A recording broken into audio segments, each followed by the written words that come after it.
आप देख रहे हैं सिटी 24 न्यूज़ चैनल। અમદાવાદના ખોખરા વિસ્તારમાં લક્ષ્મીનગર સોસાયટીમાં મુખ્ય માર્ગ પર એએમસીએ 8 માસ પહેલાં ખોદેલ ખાડામાં ગટર અને પાણીની લાઇનમાં ભંગાણના કારણે વિશાળ ખાડો સર્જાયો। તેમાં પીવાના પાણીથી છલોછલ આસપાસના રહીશો માટે હાલાકીઓ સાથે ટ્રાફિક જામનું કારણ બન્યો છે।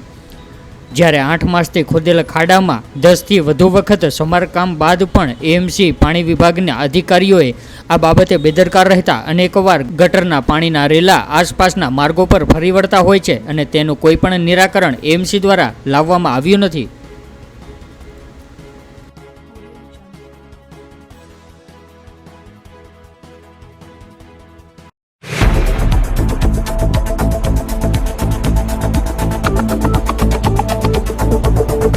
आप देख रहे हैं सिटी 24 न्यूज़ चैनल।